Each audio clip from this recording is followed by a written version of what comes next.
She was already running when the first shot cracked against the marble behind her, chips of stone stinging the back of her neck as she threw herself around the corner of the east wing. Her heels, stupid, borrowed heels, skidded on the polished floor, and she went down hard on one knee, biting back a scream, scrambling up before the pain even registered. Julia, a man's voice, low, feral, coming from the study she'd just fled. Julia, get back here now. She didn't answer. She didn't have breath to answer. Her hands were shaking so badly, she nearly dropped her phone as she yanked it from her apron pocket, thumbs smearing blood. Not hers, she realized distantly, not hers, across the screen. If you've ever had 30 seconds to decide whether to trust a stranger with your life, stay with this one till the end, because Julia Bianchi was about to make that call. Behind her, a second man's voice, older, rougher. You said she wouldn't talk. She won't. The first voice again, closer now, unhurried, almost amused by her terror. She's not stupid enough to talk. Are you, Tesoro? Julia pressed her back against the cold wall beside a locked door at the end of the corridor, the one door in this house she'd been told, on her very first day of work, never to approach. Dante Moretti's private study. The door no staff member touched. She pounded on it with the flat of her hand. Please, she gasped. Please, someone. The lock disengaged with a sound like a gun being cocked, and the door swept open, and she nearly fell into the dark of the room, into a wall of a man she'd only ever seen from across a dinner table, delivering plates, never once meeting his eyes because the housekeeper had warned her, never look him in the eyes, never speak unless spoken to. Dante Moretti looked at her now, blood on her collar, terror on her face, footsteps closing in behind her in the hall. Who's chasing you? He said. It wasn't a question. It was a verdict already being written. I don't. I just came in to bring coffee. I swear. I didn't see anything. You're lying. He said it gently, which was somehow worse than if he'd shouted it. His eyes went past her, to the corridor, to the men now visible at the far end, and something in his face went very still and very cold. Get behind me. I can't be involved in this. I have a little brother. He needs me. I can't. Behind me. Now. She moved. Her body decided before her mind could argue, and she was suddenly pressed into the small gap between his back and the doorframe, close enough to feel the heat radiating off him, close enough to see, for the first time up close, the ink that crawled up the back of his neck from beneath his collar. A serpent, she thought, or maybe wings, she couldn't tell. Her heart was slamming too hard to focus on anything, but the two men now stopped 10 feet away, both armed, both looking at Dante like they'd just made a catastrophic miscalculation. Mr. Moretti, the older one started, hands lifting slightly. This isn't about you. The girl saw something she shouldn't have. We just need 5 minutes with her and... You drew a weapon in my house, Dante said. And you're going to explain to me why you think you're walking out of it. The younger man's jaw tightened. She was in the East Archive. She saw the Callaway ledgers. Silence. A silence so total that Julia could hear her own pulse in her ears. I didn't see anything, she whispered, mostly to herself, mostly in disbelief. She'd gone in to leave a coffee tray, the way she did every Tuesday. She hadn't even glanced at the desk. She's lying, the older man said again, sharper now, and raised the gun a fraction of an inch. And that was the moment everything in the corridor changed speed, because Dante moved before Julia even registered he'd moved, closing the distance in 2 strides. And the sound that followed wasn't a gunshot. It was worse. It was the wet crack of a forearm breaking against the door frame, and a scream, and a second man diving for cover behind an antique cabinet that splintered under return fire. She didn't see coming from somewhere inside the study behind her. She was on the floor. She didn't remember getting there. Her palms were flat against cold marble and her ears were ringing, and somewhere very close, Dante Moretti was saying her name, not shouting it, saying it, low and controlled, like he already knew screaming wouldn't help her. Julia, look at me. You're not hurt. It wasn't a question this time either. But this time, for reasons she couldn't explain, she believed him more than she believed anyone in a very long time. And that terrified her almost as much as the gun still smoking somewhere behind his shoulder, because the 2 men in the hallway were down, and the house had gone silent, and she understood, with the cold clarity of someone whose life had just been rewritten in 90 seconds, that she had walked into something with no exit. They know my face now, she said. Don't they? Dante didn't answer right away. He crouched in front of her, close enough that she could see the tension in his jaw, the way his eyes moved over her, checking for injury, not for anything else. And when he finally spoke, his voice had dropped into something quieter, something that sounded almost like an apology he'd never admit to giving. Yes, he said. They do. Then what happens to me? Julia's voice cracked on the last word. You send me home and hope they don't follow? No. Dante rose, extending a hand she didn't take. So he simply stepped back and let her find her own feet, which she did, unsteady, one palm braced against the wall. You don't go home tonight. Excuse me. Not until I know who sent them. He turned toward the study, and for the first time she saw past him, into the room she'd been forbidden from, a wall of monitors, a safe standing open, papers scattered across a desk that had clearly been searched in a hurry by someone who hadn't expected to be interrupted. Marco, a second man, appeared from a side door, younger, tense, a gun already back in its holster. Boss, get Renata up here. Tell her the girl's staying in the East guest wing tonight. And get someone to deal with. His eyes flicked toward the hallway, toward the two men on the floor, one groaning, one silent in a way that made Julia's stomach turn. That. You can't just decide I'm staying, Julia said. And even as she said it, she heard how absurd it sounded, arguing logistics with a man who'd just broken another man's arm to protect her. I have a brother. Enzo. He's 16.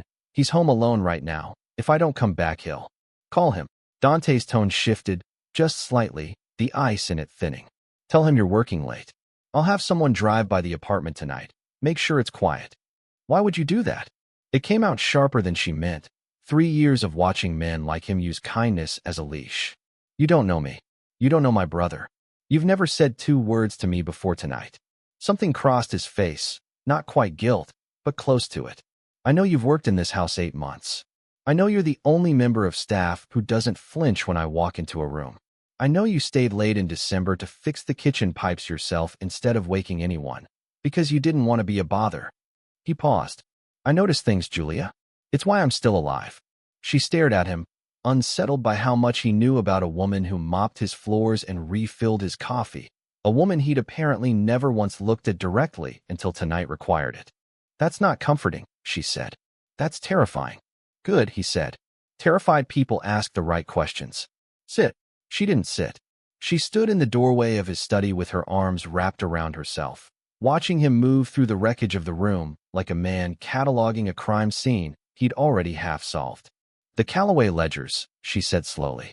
What are they? He looked up. For a moment she thought he'd refuse to answer. Why would he tell a maid anything? But instead he exhaled, and something in his shoulders dropped, just slightly, the posture of a man who'd been carrying a weight alone for longer than he wanted. Proof, he said, that someone inside this house has been selling information to the Callaways for 4 months. Shipment routes. Names. Enough to get people killed. His jaw tightened. Enough to get me killed, eventually. And you think it's me? I think, he said, that whoever it is wanted those 2 men to find you in that archive and drag you out before I ever heard your version of tonight. Which means someone put you there on purpose, Julia. Someone who knew your Tuesday schedule. Someone in this house. The floor seemed to tilt under her. Who? He didn't answer that either. Not yet. And the silence stretched long enough that she became aware of her own heartbeat again, aware of the blood drying on her collar, aware that 6 hours ago her biggest worry had been whether Enzo remembered to take his inhaler to football practice. If you were standing where Julia is right now, trusting a man you've been warned your whole life to fear, because the alternative is trusting no one at all, what would you have done differently? Drop it in the comments, because it's about to get a lot harder to answer. The door at the end of the hall opened, and a woman swept in, mid-50s, sharp-eyed, silver hair pulled back so tightly it looked painful, wearing a robe that suggested she'd been pulled from bed.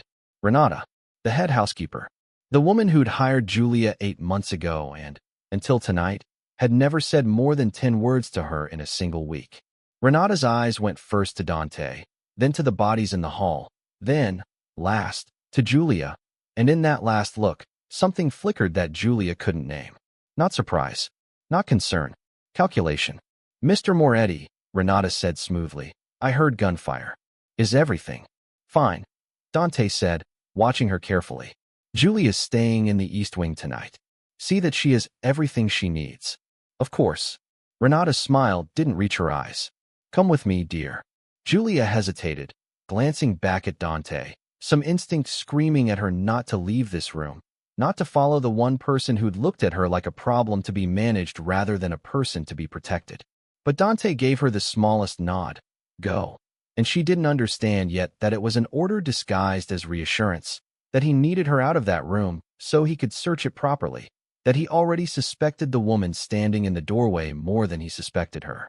She followed Renata down the corridor, past the broken cabinet, past the blood on the marble, and just as they reached the staircase, Renata's hand closed around her wrist, not hard, but firm enough to stop her. A word of advice, Renata murmured, voice pitched low enough that it wouldn't carry. Whatever he's told you tonight, whatever he's made you feel, don't mistake being useful to Dante Moretti for being safe with him.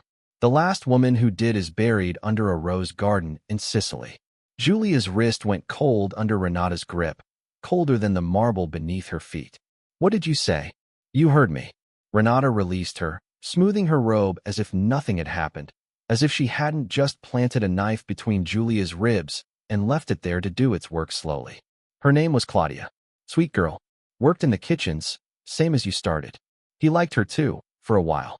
You're lying. Am I? Renata's smile was thin. Ask him. See if he denies it. They reached the East Wing in silence, Renata unlocking a guest room with a brass key and stepping back to let Julia through. And the moment the door clicked shut behind her, Julia sank onto the edge of the bed and finally let herself shake. Really shake.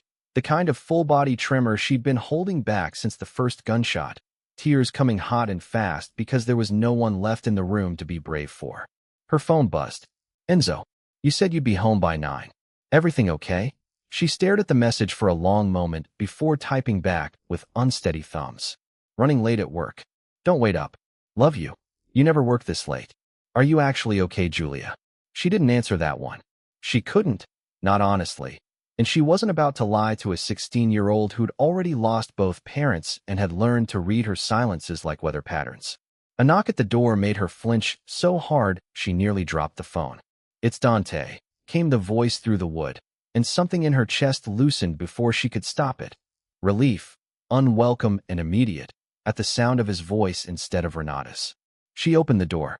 He'd changed his shirt. The collar of the last one had been spattered with someone else's blood.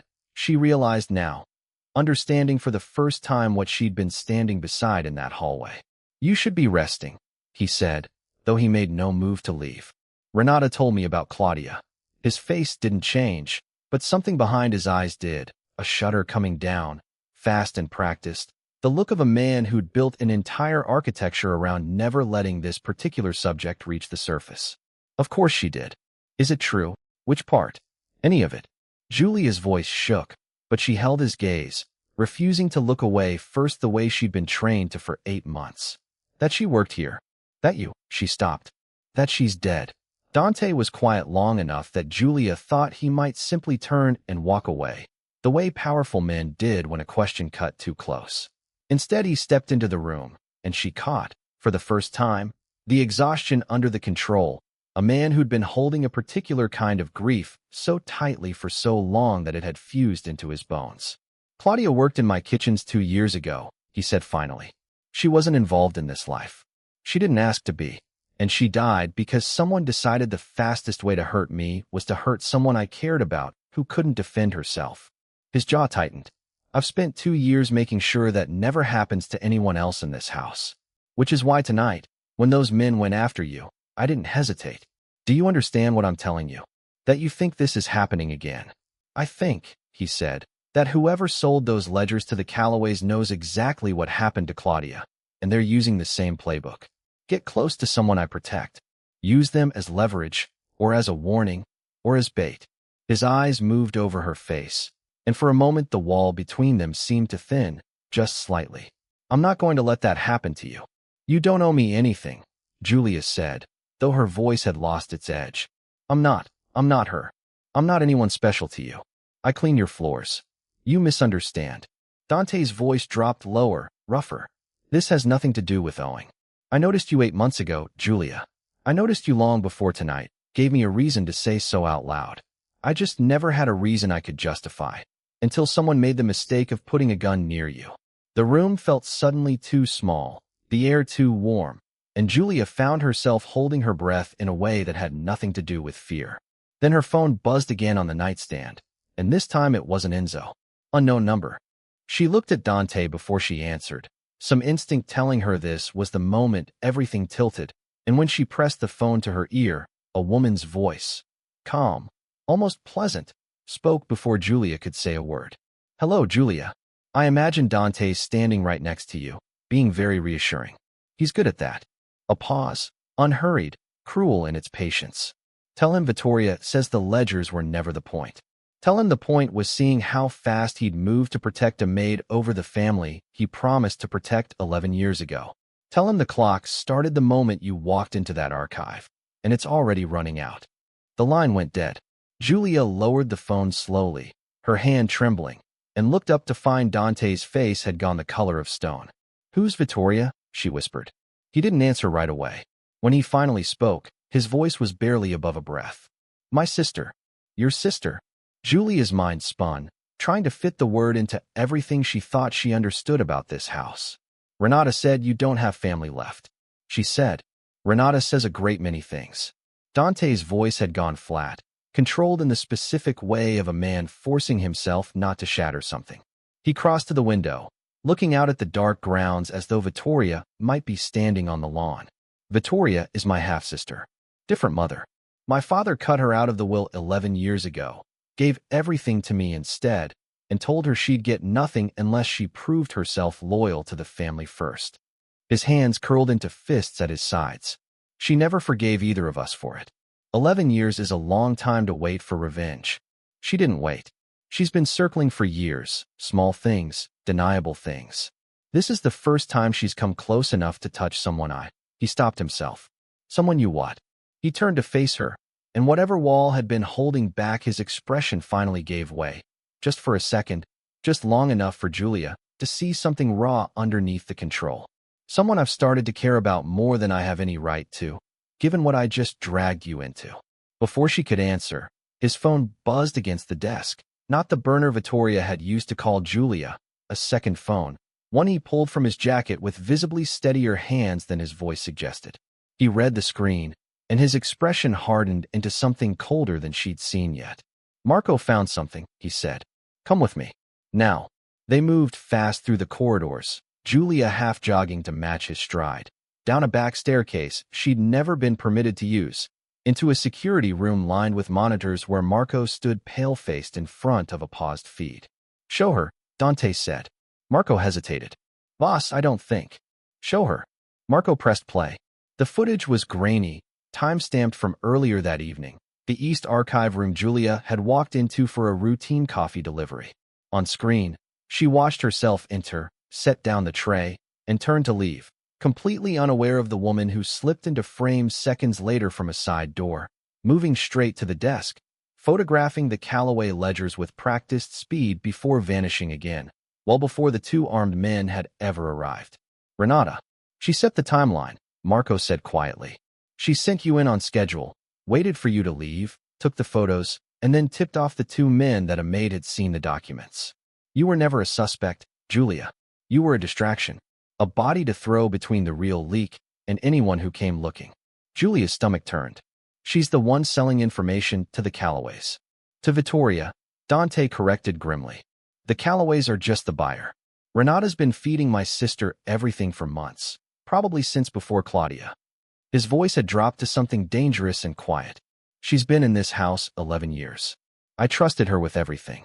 She told me you buried a woman in a rose garden, Julia said, the words tumbling out before she could stop them. She wanted me scared of you. She wanted me gone, or silent, or both. She wanted you to distrust the one person actually trying to protect you, Dante said. It's a good strategy. It almost worked. A new sound crackled through the security room speaker, someone patching into the house intercom system, static resolving into Vittoria's voice, calm and amused, clearly aware they were watching the footage right now. Found my girl in the archive footage, did you? Took you longer than I expected. Dante, you're slipping. A pause, almost fond. Renata sends her regards, by the way, though I'm afraid she won't be available to receive yours. Luce ends bore me. Dante's face went white. What did you do? Check the wine cellar, Vittoria said sweetly. And Dante, do give some thought to what happens to your little maid's brother if you don't hand over the second set of ledgers by sunrise. Enzo, isn't it? 16. Home alone tonight, according to my sources. Such a vulnerable age to lose the only family you have left. The intercom cut to silence. Julia's knees nearly buckled, a scream lodged somewhere behind her ribs that came out instead as a single broken word. Enzo. Marco, Dante barked, already moving. Get a team to her apartment. Now, I don't care what it costs. I want eyes on that building in 4 minutes. He turned to Julia, gripping her shoulders, forcing her to look at him instead of collapsing into the panic clawing up her throat. Look at me. I am not going to let anything happen to your brother. Do you hear me? You can't promise that, Julia gasped. You don't control her. You don't even know where she is. I don't need to control her. His voice had gone hard as iron. Every trace of the guarded, careful man from an hour ago burned away into something else entirely. Something that made Julia understand, finally, exactly how a maid's employer had survived 11 years in a world built to kill him. I need to find her faster than she expects, and take away everything she's using against me, one piece at a time. Starting with you, and starting with your brother, because she's about to learn that threatening the people I care about was the last mistake she gets to make. Somewhere below them, in the wine cellar Vittoria had mentioned so casually, something crashed, a sound like a body hitting stone, and Marco's radio crackled to life with a voice that made every man in the room go still. Boss, you need to see the cellar. It's not what you think. Dante was already moving before Marco finished the sentence, Julia stumbling to keep pace behind him as they took the cellar stairs 2 at a time, the air turning cold and mineral the deeper they went. The wine cellar's door stood open, one hinge torn loose, and inside, slumped against a rack of vintage bottles, was Renata, alive, gagged, wrists bound with electrical cord, her silver hair matted with blood at the temple. She's breathing, Marco said, already cutting the gag free. Barely. Renata's eyes fluttered open, wild with terror, and the moment the gag came loose, she gasped out words in a rush, as if she'd been rehearsing them in the dark. She was never going to let me live. I didn't know. I swear to God I didn't know she'd turn on me. She said if I fed her the shipment routes, she'd protect my son. My son owes money to people I couldn't. Where is she? Dante cut in, crouching in front of her, voice terrifyingly calm. The old distillery. Red Hook. She's been running everything from there for months. Renata's whole body shook. Dante, please, I never wanted Claudia to. You knew about Claudia? Julia's voice cracked from the doorway, and every head turned toward her. Renata's face crumpled. I didn't kill her. I looked away when Vittoria needed me to. I told myself it wasn't my hand on the trigger. I told myself that made it not my fault. Tears cut through the blood on her face. I'm so sorry. I'm so sorry. I never meant for it to go this far. I just needed the money, and then it was too late to stop. Dante rose without another word, his silence more devastating than any accusation. He turned to Marco. Get her to a doctor. Then get her somewhere secure. I'll deal with her after this is finished. His eyes found Julia's. Come on. We're not done. The distillery, Julia said, jogging to keep up as they climbed back toward the main house. You're going there. Now. Tonight. I'm going there, Dante said. You're staying here, where there are 12 armed men between you and the front gate. My brother is out there somewhere with people looking for him, because of me. Because of me, Dante corrected, stopping so abruptly she nearly collided with him. Because of my sister, my family, my mess that I let bleed onto you the second you walked into that archive. You are not staying behind because I think you're incapable, Julia. You're staying behind because if something happened to you in that building, I don't think I'd come back from it. And I need to be steady tonight. I need my head clear. Please. The word, please, landed differently coming from a man who gave orders for a living. And Julia felt something in her chest crack open despite everything. Despite the blood and the terror and the impossible night this had become.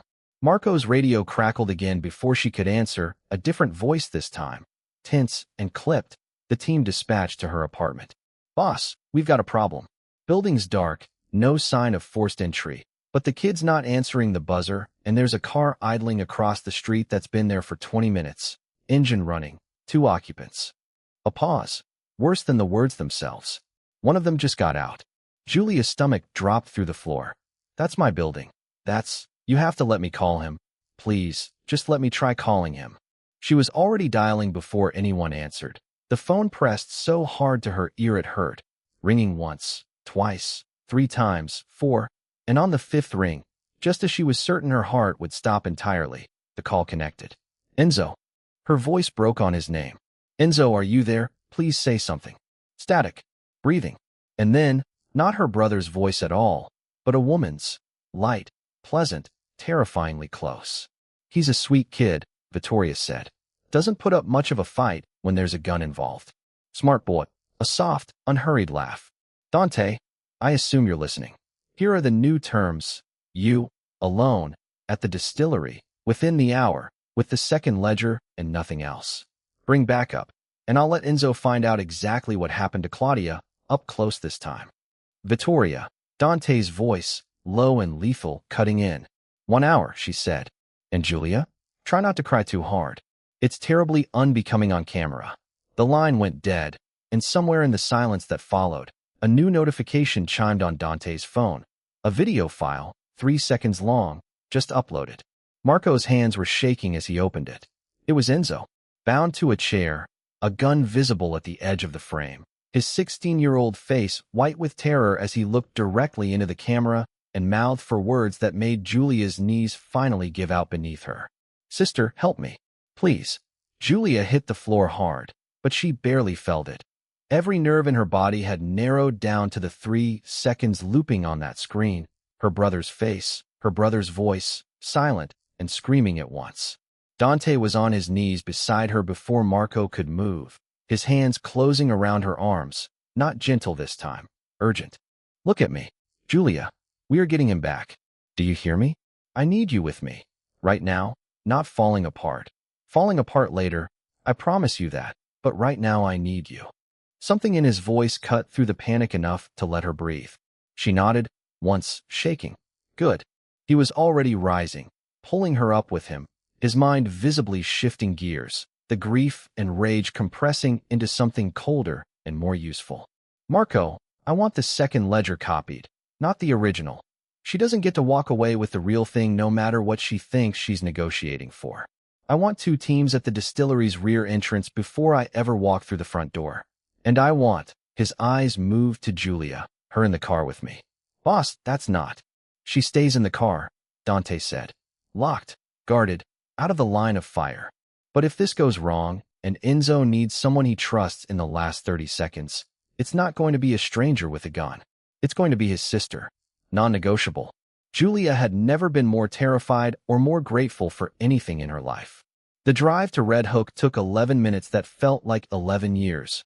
Rain streaking the windows, Dante's jaw set in a line so tight Julia thought it might crack. She held the burner phone Marco had given her. The video of Enzo replaying against her will every time she closed her eyes. Why didn't you ever tell anyone about Claudia? She asked quietly, needing something, anything, to fill the silence before it swallowed her. 2 years, and no one in that house even said her name until tonight. Dante's hands tightened on the wheel. Because grief in my world is a weakness someone will exploit. I buried it the same way I buried her, quietly, completely, and I told myself that was the only way to survive long enough to make sure it never happened again. He glanced at her, something fierce and unguarded in his eyes. It's not working tonight. I want you to know that. Whatever composure you're watching, it's costing me everything I have. Then let it, Julia said. You don't have to be steady for me. You just have to be steady for Enzo. Something shifted in his expression. Relief, maybe, or the particular gratitude of a man who'd spent 11 years being needed for his ruthlessness and never once for his fear. The distillery loomed ahead, dark brick and broken windows, a single light burning on the second floor. Dante parked 2 blocks out, exactly as planned, and turned to face her one last time before stepping into the ring. If anything happens to me in there, he said, Marco has instructions to get you and Enzo out of the city tonight. New names, full protection, no questions asked. You will never have to see anyone from that house again if you don't want to. I don't want new names, Julia said, her voice steadier than she felt. I want you to come back. Both of you. That's the only outcome I'm accepting tonight. He looked at her for one long moment, rain already soaking through his jacket, and something passed between them that neither of them had language for yet. Not after 4 hours, not after everything. But it was there, unmistakable, a promise neither of them said out loud. Then he was gone, into the dark, and the next 19 minutes were the longest of Julia's life. She heard it before she saw it. Gunfire, distant, and then closer, shouting, a woman's scream that wasn't Enzo's voice cut short by a sound Julia refused to name even in her own head. She gripped the door handle so hard her knuckles went white, every instinct screaming at her to run toward the building despite every order to stay put. And just as she reached for the handle, the passenger door was wrenched open from outside. Marco, blood on his sleeve, not his own. It's done, he said, breathless. Vittoria's in custody. What's left of her operation, anyway? Boss wants you inside. Now. She ran.